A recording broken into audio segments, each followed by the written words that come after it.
Hi everyone, as you can see by the title, in this video I will be sharing with you some of my K-pop opinions. They will be quite straightforward because people need to hear the truth. Obviously you don't have to agree and it's completely fine if you have a different opinion. Tell me your thoughts in the comments if you want. Now let's go.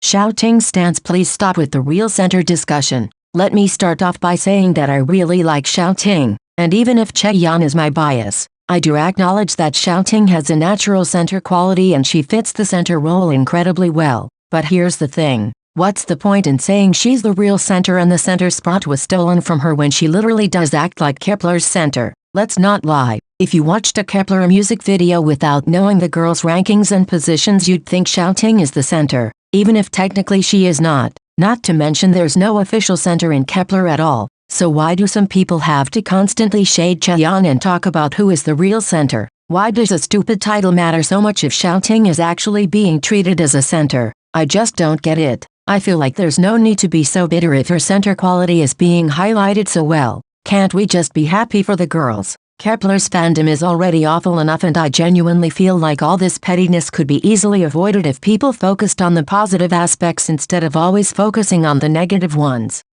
Domestic popularity will always matter more than international popularity. I'm the first person to say that international popularity matters, but we have to be realistic and admit that it doesn't matter as much as domestic one. And the reason is simple, these are K-pop idols. They're Korean people who sing and work in Korea, and even if their group is super big internationally, they're still gonna have more events and concerts in Korea. Not to mention Korean charts are heavily influenced by Korean listeners and it's pretty hard to stream as an international stan. So if the group has a small domestic fan base their songs will be nowhere to be found on the charts. And these charts are a criteria for music shows and award shows as well. At the end of the day it's so important to have a solid domestic fan base you can count on. So you have to stop bragging about how your faves chart so high on international charts and drag groups that don't. Especially if those groups end up dominating Korean charts while your faves are nowhere to be found. Of course it's great if a group is popular both internationally and domestically,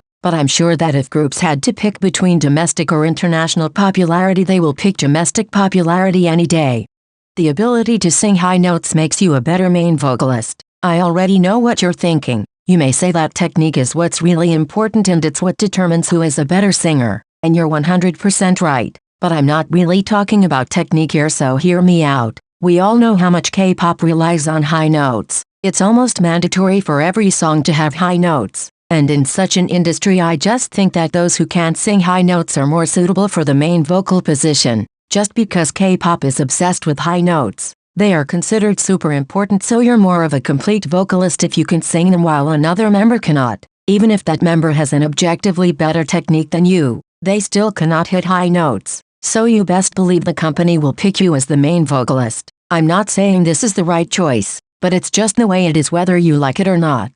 Young Posse's debut is even more inappropriate than New Jeans Cookie and nobody is talking about it. Okay, so DSP Media's new girl group Young Posse has been the center of discussion in the past few months. People have been talking about the members' ages and the group's name, which can definitely sound a bit ambiguous. These things were discussed pre-debut. But now nobody is talking about just how weird their debut song is. It's titled Macaroni Cheese and is supposedly about macaroni cheese. But as we've learnt with New Jeans' Cookie, songs about food are rarely just about food. Macaroni Cheese's lyrics are definitely questionable. For example, drop it on my body, all day in your mouth. It's cheesy, come and taste it. I just want it hot. Shorty like it greasy, shorty like it cheesy, and things like that. I mean, I'm not stupid. I know they ain't talking about no macaroni cheese, come on, and from what I've seen some of the overage members participated in writing the lyrics, but this is still not an excuse because they weren't alone. The adults that wrote the lyrics with them should have known better,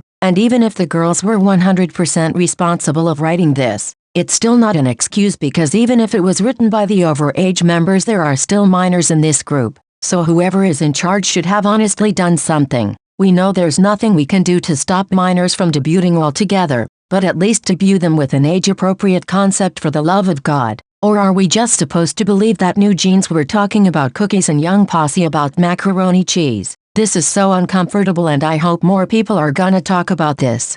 You all gotta make up your mind about survival shows. Let me explain. I always hear so many people saying how only judges should decide who debuts in the final lineup because at least judges care about talent and are not biased. But then the moment a survival show like Are You Next is mainly based on the judges' votes instead of public votes, then people began complaining about this and were furious because they said the judges were being biased towards certain contestants and because the public's votes were barely taken into consideration. This is the proof that people will never be satisfied, no matter who is in charge of deciding the lineup. If it's up to the public vote you say people are biased, but if it's up to the judges then you say the show is rigged. Please pick a side. It's funny how you assume that judges will only take talent into consideration. No, they won't, because they know how to form a group. They know that you need talented people but also stan attractors who have charismatic personalities, outstanding stage presence and gorgeous visuals. Because whether you like it or not, that also matters. So stop thinking judges will only judge people based on talents. In the end, I think the best is to have both judges and fans voting mattering the same,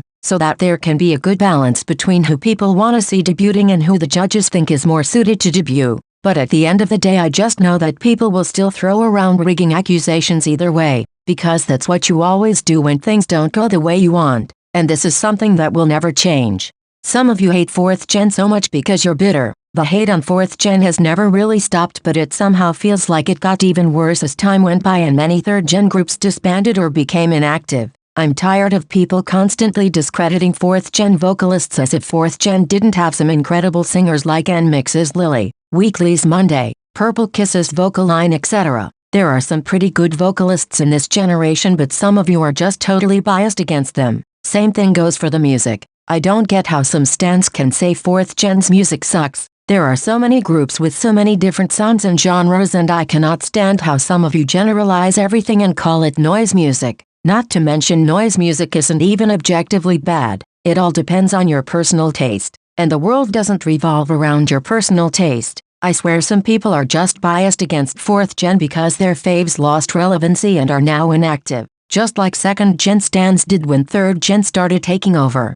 Those who claim our TikTok songs were a thing before TikTok even existed. That's right. All of those songs that you claim are just stupid TikTok songs with simple chorus and repetitive lyrics have always been a thing in K-pop. That's why I find it funny how people use TikTok song as a drag. Some K-pop songs are only made to be catchy and get stuck in your head even if the lyrics are silly and the song itself is nothing interesting or remotely original. Think of songs like Roly Poly by T-Era, Sorry Sorry by Super Junior, Catalina by Orange Caramel, G by SNSD, Ring Ding Dong by Shiny and many more. These are all 2nd Gen songs, but if they came out today you will definitely discredit them by calling them TikTok songs. I really don't get why people are making it a problem now when this type of song has always been a thing. Not just in K-pop but in Western music as well. There's nothing wrong with songs having silly little lyrics and catchy dance moves that get stuck in people's heads. They're fun. Why do you hate fun? But also, it's a marketing strategy.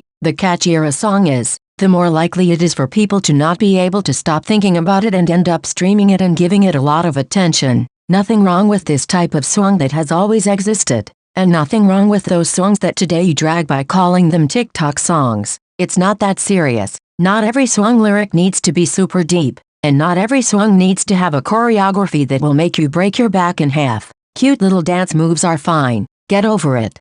People are a bit too obsessed with writing credits. I mean, not everyone is a singer and also songwriter. Some idols are just singers and that's okay. It's great when idols write their own lyrics. But when I'm listening to a song, what I care about the most is the vocals, the melody, the vibe, not just the lyrics. Not to mention some idols might be bad at writing. So why would you want them to do something they can't do? Just appreciate the music and stop being obsessed. If you care so much about lyrics, go and stan a songwriter and not just a regular idol. And even if an idol always writes their own lyrics but once in a while they don't, I don't see the problem. We should be standing idols for different reasons like their performance skills, their vocals, their personalities, and not just hyper-focus on their writing. I get it that some people really care about this, but some of you care way too much and it's insane. Well guys, this was it for today's video. Tell me what you think of these straightforward opinions down below. I'm always interested to read your thoughts. Thanks again for watching. See you in the next video.